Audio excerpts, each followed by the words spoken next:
rate this noise from 0 to 10. So let's start from the beginning. I'm a very new spinner. I started spinning not even a year ago, and I started with this electric eel wheel 6.1, I believe. It fits perfectly into what I wanted, so I'm very happy with it. Now, me being me, I did not look up how to do anything. I watched the instructional videos on how to put this together, but for spinning itself, I just grabbed some undyed, I believe, BFL and just went for it. Now, looking at this now, actually, this is totally usable. In my head, this was just complete art yarn and I didn't know what to do with it. So yeah, I learned the hard way. I just kind of did it. And then my second spinning project was this. Here's all the yarn that I have left. And here is the shawl I knit with it. You've seen it in my other videos. I wear this all the time. This is just the shawl I keep in the office and throw on whenever. I absolutely love it. I'll see if I can put up a picture of what the fluff looked like, because the fluff looked exactly like this. And they call it the fluff because it straight up just looks like they swept the floor and ran it through the machine, and then I bought 4 ounces of it. It's wonderful. Great stuff. I'm not fully certain what all's in it. I know there's a little bit of silk because I definitely saw some little silk fibery bits in there. They were annoying because they weren't sticking to anything else, just more like little slubs in places. Oh, I don't know if I remember to mention the shawl pattern is from Espace Tricot. It's called the Sweet Life. I didn't do it right. That one uses 2 colors and I ran out of yarn and didn't do enough repeats at the top, so it's not quite right. I don't really knit with patterns that much, and this is like usually how it goes, so. Would you like a shawl? Is this cozy? I'm surprised you liked that. I thought you were gonna go away. This is 2-ply, and this is 2-ply as well. Everything I've spun so far is 2-ply, just because it's easier for me. Yeah, so my ideal hand spun yarn that I'm aiming for is 2-ply fingering weight that I haven't achieved yet. This is my latest spin, my 3rd spin. This is BFL from Storyteller Stitchery. This is the Little House on the Prairie colorway, I believe. I am definitely getting much thinner. I was, like I mentioned, I was aiming for fingering weight. This feels to me closer to sport on average. It's definitely close to what I wanted in a lot of places, but there's still a bit of inconsistency that might throw that off a fair bit, but we're gonna see. And this is all of the wonderful wool that is waiting for me to spin it. I bought all of these at a local fiber event from the people who made them directly. So now you're probably looking at all of this and you're like, oh, you're doing great. This is all cool. I have a problem. And the problem is the cabbage. The cabbage is very particular about spinning more when I haven't knit with my previous spin. So I'm really excited to spin with this and I really want to spin more. I'm just itching. But the cabbage refuses to touch more fiber until this is knit up. And I'm a little bit nervous now that I realize this is usable. I'm gonna have to do that as well first. We're gonna see, maybe I can convince it that I'm not gonna need this in summer. Yeah, so I have a Holst cone that I wanna match with this. I'm gonna swatch and fingers crossed, it's gonna work.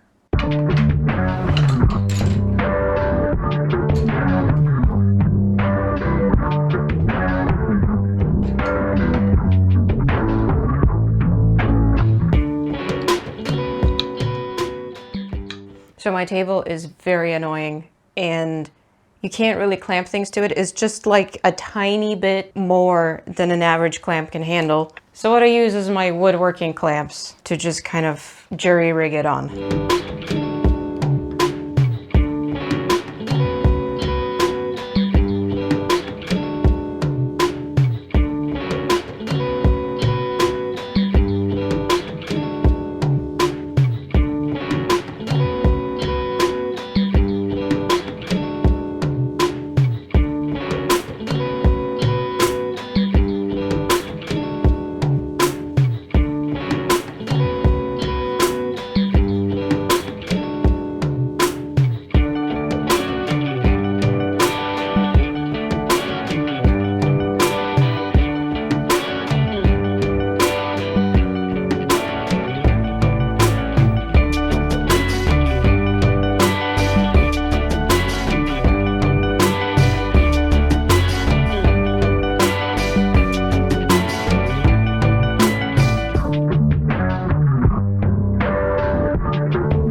So if you know what these things are, then you probably know what I'm up to.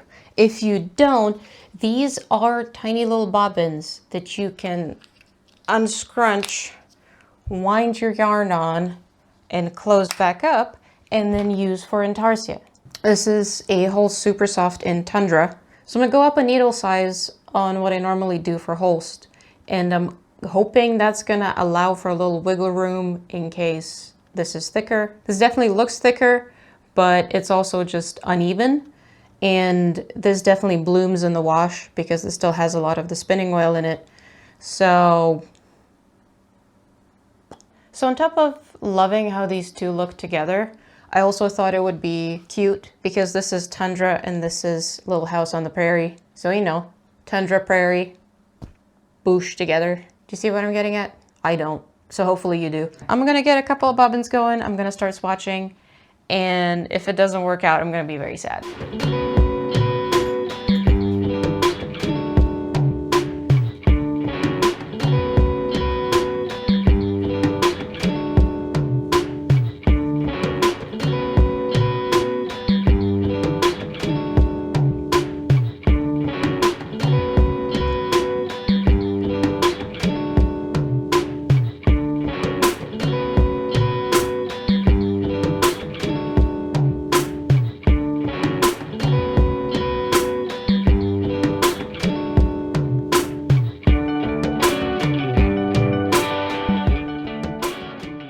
I do like the way it looks. It's almost exactly as I imagined. But I remembered how much of a pain it is to deal with that many bobbins. And if I'm doing a full body for a sweater, it's gonna be even more. I love the size of the squares. I don't really want to make them bigger. And if I'm doing this, I would need a new bobbin for every 1-inch square. And that's a lot. In addition to this being extremely fiddly, I don't think it's gonna show off the handspun yarn very well. Mostly because the squares are just so tiny, it's just not enough space for it to actually, you know, do its thing. So yeah, I'll be back once I have updates, once I've figured out if I wanna go with this or something else. Here it is. You didn't miss much. I just knit a little bit more, I bound it off, and then I blocked it. The good news is that my trick of going up a needle size worked. And this is just a perfect square, even though this fabric here is a lot denser. And the fabric here is still nice, so I'm very happy about that. So what I think I'm going to do is, instead of trying to incorporate some kind of small squares everywhere pattern, I'm going to focus more on knitting vertical columns that then fade out at different heights one way or another. Then I can divide the yarn up in the beginning, and then if one of the columns like runs out extra early because for some reason it's thicker, I can just, you know, blend it in. I want to do set in sleeves, which I have wiped out before and it was okay. I was using a vintage pattern to just kind of give me an idea of like rough stitch counts, but I want to do it properly. So I have a book coming. I don't know when. I don't think it's shipped yet. For overall design elements, I love a folded collar. But I think that this kind of like drapiness is gonna look a little bit funky. Like, it works with this sweater just because it's already kind of thicker, it has like a textured pattern all over. I think I'm not gonna do a folded one, but I do want a lot of ribbing. I will definitely be doing a side split hem. I almost always do that. I also like doing lateral braids around all of my ribbing. I decided that this time I might not actually knit it. I think what I'm gonna do is add it later with a crochet hook and see how that works. I have a feeling that that's going to be a little bit nicer. So I finished the ribbing for the front. So I was thinking about doing a little bit more, and then I accidentally plopped this on my neck. Hopefully this is not going to ruin the audio. Yeah, so I plopped it on my neck and I was like, I love this. So I'm going to aim for 2.5 inches here. I wound this into this wonderful cake. But what I'm going to do is I'm going to divide it into 12. Is it 12? I have notes. Yes, I need to divide my cake into 12 balls. 7 of those balls are going to be 10 grams. 5 of them are going to be 9 grams. 4 of those 5 I'm going to put in the front panel, just because the front panel is going to have the least length for the columns to go up. I think I'm gonna do it by hand and not gonna bother with any other ways I could do that, just because it's gonna be so much easier to weigh to get the grammage right.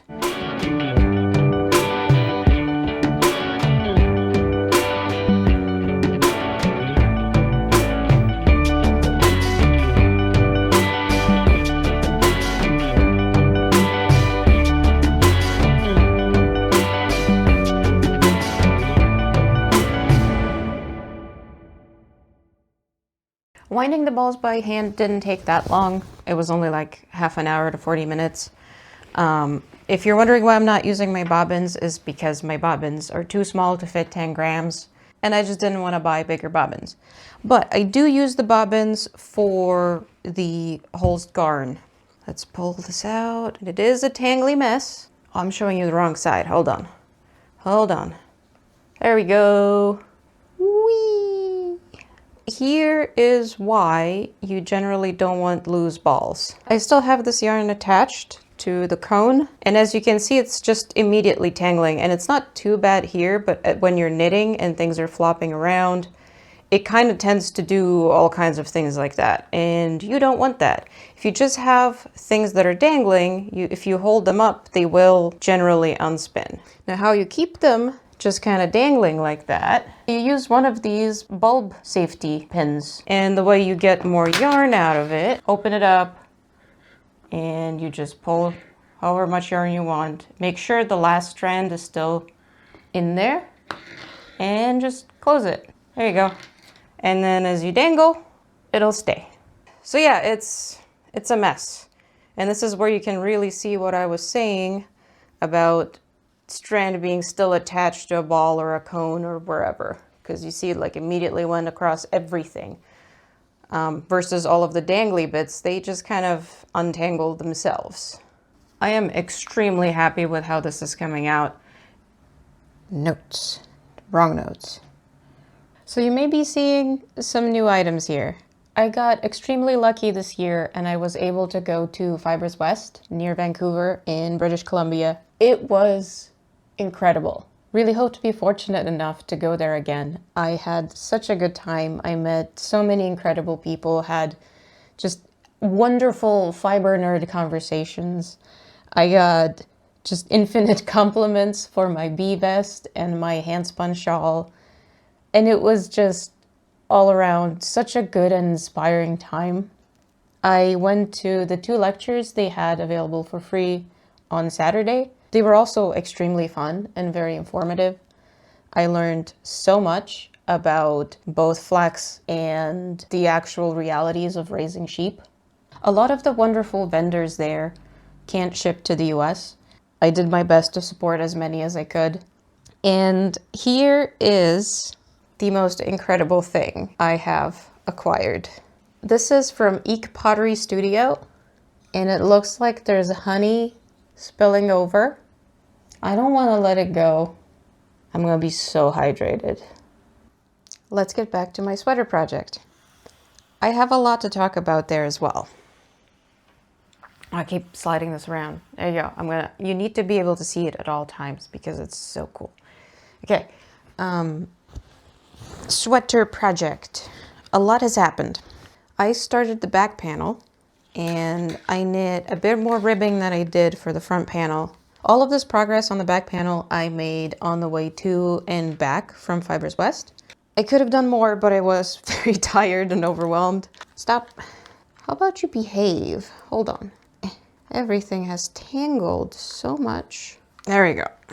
So here's the front panel. Oh, there we go. Is that good? You can see it well? Yeah.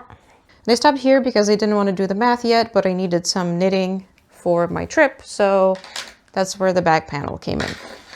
So in addition to the tips I gave previously, another tip I'm going to give is weave in your ends as soon as you can, or spit splice them, or Russian join them, whatever works for you. Ends tangle about as bad as a strand of yarn still attached to the ball. I probably should have wound my Holst strands into little hand-wound balls as well. Or more realistically, I really should have just bought bigger bobbins because I have so many ends to weave in from these. It's really not that bad, which is why I'm still suffering through it, but just so you know, these are fairly small bobbins. They work fairly well for a project like this, for example, but this kind of project I do think would benefit from a different solution, especially if you don't like weaving in ends. Oh, how I wish I could use natural light. It's 1 p.m. by the way. This is what we're working with. There we go. You can see me now, look at that. As I was knitting the front panel right here, you see one of the columns is already done. Part of the reason I was doing these columns and I was already planning to have them end at different heights is that I was certain I wasn't gonna have enough yarn. I don't know why, I just assumed, oh, cat hair. I just assumed that it was, that's how it was gonna work out. I thought it was gonna be a lot more uneven than it is, but I finished this column. It's already cut off and woven in. And here's the ball of yarn I have. Right? That's a fair bit of yarn. And what I'm realizing, and for the front, I believe I used the 9-gram balls, and the back has 10-gram balls. So there's gonna be slightly larger balls left over from the back. So I'm realizing I cut up my yarn. I'm gonna have all these tiny little pieces, and I'm hoping to find a way to incorporate them in this project. Maybe I can do some kind of interesting embroidery to add texture and richness. You could be like, oh, hey, you could have just kept going with the columns. Well, the unfortunate side of this is I fell in love with the idea of these uneven columns. That's how I drew my design, and I really like it. It's just, I don't know, it's nice. Like, you can't quite see what's going on yet, but you know. So this is what intarsia looks like from the back. I generally really like it because I live in a climate where you can't necessarily wear something extremely thick that often. So I find this to be a very good compromise where you can still get color and variety and different textures, but without the bulk that, let's say, stranded color work would give you.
Do you know what time it is? Scrungle time. I finished the back panel. This is what it looks like because it's not blocked. I did the back panel first because I already had that on the needles and I wasn't sure if my kind of vibes approach was going to work for the back neck. I put it on myself and it roughly looked fine. If you do this and then you have like 2.5 inches, and obviously I'm putting it, you know, on my front, but this would be on the back. Come back here. It should work out fine, but I want to do a sanity check. So I'm going to pin it down on some of these play mats I have, and I'm going to measure it out and see if that makes sense. I said that so confidently and then I couldn't find my pins. I don't think I need this many, but I'm going to give myself space with these mats. Now the tricky part here is not stretching it out by accident. I think it's going to work out. It does look a little bit funky. It's very flat here, but that's normal usually for the back neck. But you don't normally have this sort of sticky outy bit. But I'm thinking that makes sense just because the ribbing is 2.5 inches, so that's about the height of this weird part that you wouldn't normally get. So I think it's gonna work out. So this is the front and this is the back. Look at these absurd little noodles. But I think it's gonna work out fine. It looks very ridiculous. But if you saw my other video where I was making a vest, it also looked completely absurd before it was all together and all of the ribbing was on. And because this looks so noodly and meaningless and, you know, very difficult to tell how well it's fitting, for my own sanity, I think I'm gonna seam these two before I do the sleeves. I am doing a slipped garter border for the first time, and I'm hoping it's gonna help me seam things a bit nicer. Also, for some reason, I have never done mattress stitch for seaming my sweaters. I don't steam my sweaters. That is actually a very good way of blocking your pieces, by the way. What I would normally do is a kind of backstitch, which usually comes out looking fine, but then sometimes, especially if I'm doing a dark yarn and don't necessarily see where the needle is going, or on curves, sometimes you end up with a weird extra line in the middle of the seam. So I'm hoping that this is gonna give a much cleaner edge. I'm just gonna knock it out and then I'm gonna try it on. And then we can decide if this is good enough, which I sure hope it is because this was a lot of work already. Let's do some seaming.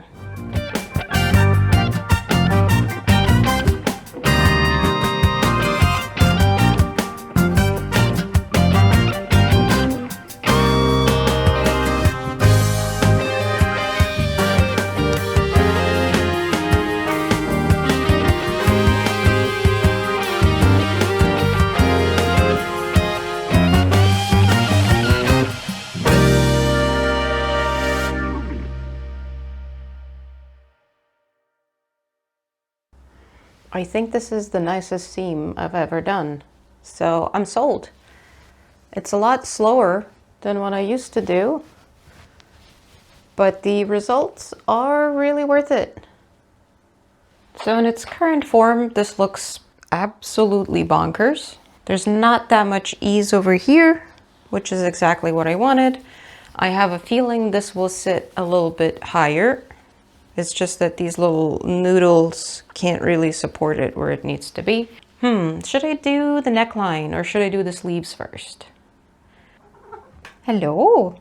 Yeah, this is sleeves. I did the sleeves first. What do you think? So I stopped at the armholes because I haven't done the math yet. If you're wondering what all of these stitch markers are doing, that's marking the rows where I was increasing because sleeves tend to have this kind of shape. You can't see it that well because it's all curling, but it's a lot more narrow here than it is up here because your wrist is a lot less than your upper arm. It doesn't look like it's wide enough, but it is. It's just curling, so you have to believe me on that one. This is the book that I ordered. It's Knitwear Design Workshop by Shirley Padden. This is the book to have and to read if you're interested in knitwear design. It goes through the math in great detail. I bought the old edition because the newer one was going for a lot of money. And this one was still fairly difficult to find for a book that was released, When was this published? 2009. I hope the newer edition is a little bit better. For a book that you would definitely need to end up having if you don't fit into standard sizing norms. All of the images are of women in pretty much about the same body type. All of that stuff aside, this is still the best book if you want to understand how the math works and actually walk you through step by step. There is one aspect of this I don't really like, and that is that there's just certain numbers that are constants that come from standard sewing patterning. And I just don't like that. I feel like that's kind of a cop-out of just like, oh, the armhole bind off is just 1 inch and deal with it. Actually, I don't know if it was 1 inch. But for that reason, when I was shaping the armholes and the necklines for the body, I used my vibing approach where it's just like 1/3 and 1/2 and all of that kind of stuff like that. I talk more about how that works in my B-vest video that's just like 2 videos ago. In the description of that video, there's links to the blog where I learned that approach. If you're interested, go check that out. I'm not going to go into great detail of what the constants are and how to math it all out because I'm just referring to the book. I've never done it before. I don't know how well it's going to fit me. I don't know how well it's going to fit into the armhole. My understanding is it's not as complicated as it sounds the first time you do it. As I've said, I've wiped out set-in sleeves before, and that was, you saw me wear that sweater earlier. It's the one with the dinosaur head. And I believe for that one, I used my vibe approach for the armholes, and then for the sleeve cap, I just referenced some kind of vintage pattern. And you would think it would not fit because, you know, the armhole wouldn't be the same and all of those things, but it just fit and it was fine. There's a certain wish that I have, and I definitely see a lot in a lot of other crafters in the knitting community, where we want things to be fully explained in a very particular way and really go down into the nitty-gritty of how fitting and shaping works. But the reality is that knit fabric is extremely forgiving and you can get away with a lot. And that's kind of why I really lean towards rules of thumb. Some of it also comes from the fact that if you make an assumption, let's say this needs to be 1 inch shorter than this, for let's say this is the bust range that will work for. Well, what if you're outside of that range? What if your body is just shaped different than whatever the assumptions that were made when determining that particular number, right? So I'm not a big fan of it. It just immediately turns me off, but it is what it is. I'm gonna just use the numbers for now. I'm just gonna see what happens. I have a feeling it's gonna work out just fine. I did the sleeve caps. They're done. Stockinette is a bit of a silly thing. Look at these worms that my sleeves are right now. There's a sleeve in there, trust me. Sophie scarf, schmophie scarf. Who needs a Sophie scarf when you can have a sleeve on your neck? And you can have a matching headband. Fashion. Why am I like this right now? I'm thinking about publishing a pattern that's a scarf, but it's actually just a sleeve. Have it graded to different bust sizes. And then do like a headband pattern, but it's literally the exact same instructions, but everything is written as if it's different. I think I'm funny. I don't know if anybody else does. So going back to my sweater project, I need to sew on the sleeves, I need to pick up and knit the neckline ribbing, and I promised I was going to do a lateral braid that I was going to crochet. I think this is why knitting the lateral braid would be preferred, because then you're committed. You can't talk yourself out of it, because now I keep being like, oh, maybe I don't need it. It's such a small detail. Oh, you know, kind of try to talk yourself out of it because it's extra work. It adds time. And then once I get all of that done, I need to block it. And I know I said I was going to do some kind of embroidery solution to hopefully use up all of these little remnants. This is a fair bit of yarn. I don't know if embroidery will even use it up. Look at this. Ah, no, keep dropping one. No, stop it. There you go. Here's all the remnants. I guess let's go to the reveal and then you can judge me in case I got lazy and didn't do what I promised I was gonna do. Bye-bye!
Welcome back indoors where neighbors can't stare at me and make me feel self-conscious. I see you've made it this far, so maybe you enjoy this enough to give me a like or a comment or subscribe, or maybe all of the above. It really helps the channel grow. I'm currently around 47 subscribers.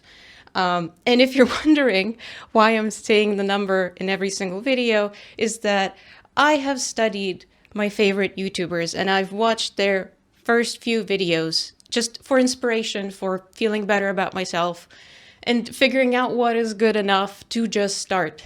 I greatly appreciate when they do share tidbits like that, because this can be very lonely and very difficult to figure out what's going on and if things you're doing make sense.